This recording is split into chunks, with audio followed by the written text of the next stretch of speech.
All right, so we're going to move on with our topics that we had for today. Other really important news. President Trump wasn't holding back during his tour of Alligator Alcatraz. The reptile-infested ICE detention center deep in the Florida Everglades is officially opens tomorrow, and it's got room for 3,000 of the worst, they say, violent criminal migrants. We're talking child predators, rapists, and fentanyl traffickers. They'll be up against the alligators and pythons. Here's what the president had to say. It's known as Alligator Alcatraz, which is very appropriate because I looked outside and that's not a place I want to go hiking anytime soon. This facility will house some of the most menacing migrants, some of the most vicious people on the planet. We're surrounded by miles of treacherous swampland, and the only way out is really deportation. We took the FEMA money that Joe Biden allocated to pay for the free luxury hotel rooms, where he's paying hundreds of millions of dollars in New York City, and we used it to build this project. But right on schedule, the liberal media and Democrats just took the bait on Alligator Alcatraz. Alligators rarely attack people. Pythons rarely attack people. That is extremely performative. They definitely want to scare people. It's wasteful and an incredible risk to our ecological resources. These are our friends and our neighbors. These are people who are picking our crops. Ron DeSantis is still governor of Florida. He took the Comfy Couch hosts on a tour of the concentration camp that he's building in Florida in order to round up brown people, and throw them in a camp because he doesn't want them in Florida. Greg, Joy Reid is so full of it. The couch is not comfy. No, not at all. It's very stiff. Look, the Dems fall for it. They call it cruel and inhumane. So how is it cruel and inhumane? Because it's remote? It's surrounded by alligators? There are like 100+ airports in Florida that meet that criteria. Everything in Florida is surrounded by alligators. How many pictures have you seen on this show of golf courses where an alligator comes up on the fairway and everybody's going, oh, look at the elevator? The angle the Dems are going to exploit, because they have nothing else, is compassion, right? But it no longer works because they showed an overwhelming lack of compassion for the victims of sex trafficking among illegals, the victims of rape and murder of illegals. So you can't lecture us on empathy or compassion when all of yours are for the perpetrator.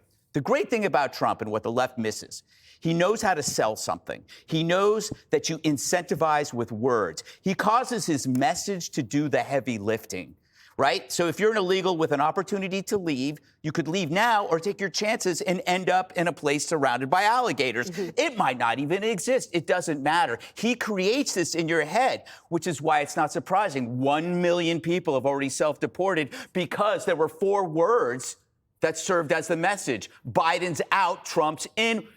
We better leave. So this is great. I love Alligator Alcatraz. It sounds like it came from the makers of Sharknado, but it's all part of the message of self-deportation, and he is a master at it. It's hilarious. Then on the messaging, it's almost like Trump is good cop and bad cop, because they're saying he's leaning into the alligator thing. He's talking about, you step here, you step that way, you're still going to die if you run from them. But then they're also saying, hey, listen, it's air conditioned, you've got all the resources, this isn't hell on earth, it's a perfectly suitable prison.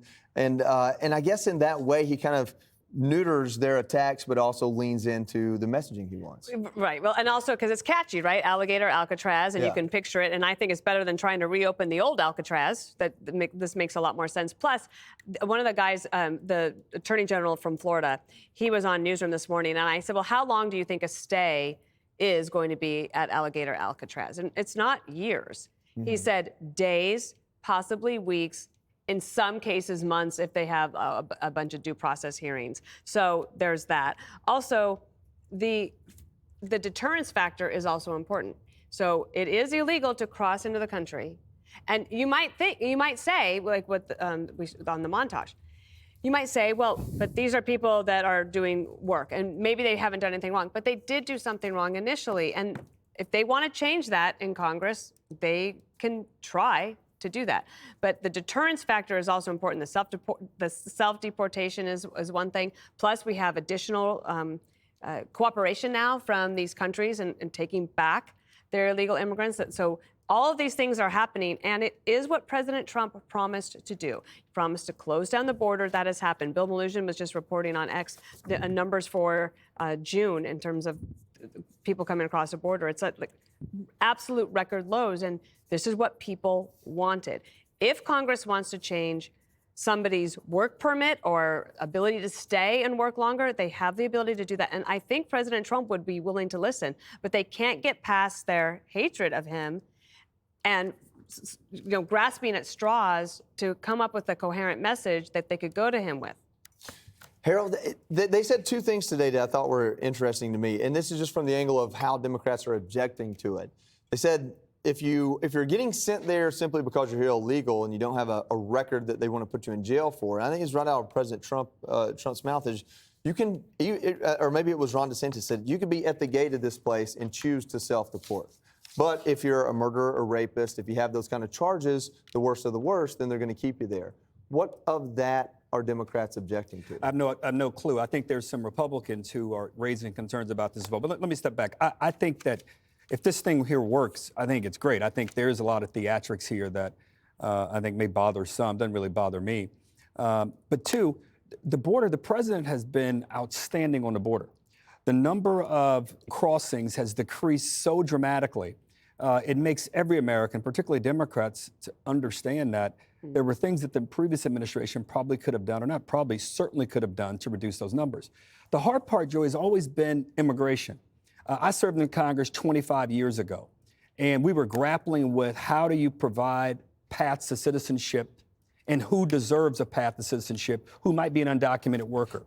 We're seeing now ask from industry, retail, agriculture, asking administration to have some leniency there. It's more complicated, more nuanced. Now, the hierarchy of deportations is where the president's having his challenge. I hope that whomever populates Alligator Alcatraz, which is a clever name, Greg's right, the president's good at this performative stuff, that we put more violent criminals there than we do law-abiding gardeners and law-abiding dishwashers and law-abiding retail workers. Because as we're seeing, even to ask from the president's own supporters not to deport people whom are so critical to the economy. One thing we know as we look at this issue now is that the reliance that the United States economy has on for its massively positive performance on undocumented immigrants is larger than we thought even before the election. Rosanna, when gardeners and retail workers and farm pickers, when they are employed under a false identity, claiming 14, 15 dependents so they don't have to pay weekly taxes, and then when the IRS catches up to them, they go into the shadows and come back to the same place sometimes with a different identity, they're not really law-abiding, are they? Well, I don't know I didn't about... say that. Yeah. I didn't say that. I know you didn't, but Right. that's a part of this conversation. Let's face it, the migrants are a very part of our ecosystem, getting people into the farmlands, picking those crops that we need as Americans. But, this is a flashpoint about land, power, and respect, right? Because the conservationists are coming out and say, you can't use this land. You're going to pollute our water. You're going to destroy our wildlife. You're going to reverse decades of Everglades restoration work. And then there's the Native Americans who say, wait a second, this is our land. You're not supposed to be doing anything like this on our land. And by the way, Governor DeSantis got this detention center up and running in 8 days. That could never happen in New York. We're talking about in New York doing new jails in New York. It's taking years just to discuss it, let alone 8 days. That could never happen in New York. There's one thing that, when we talk about inflation, we always talk about currency. But the Dems have managed to apply the principle of inflation onto people. Flood the country with cheap labor. You make the American workers here worth less. Worthless. Click here to subscribe to the Fox News YouTube page to catch our hottest interviews and most compelling analysis. You won't get it anywhere else.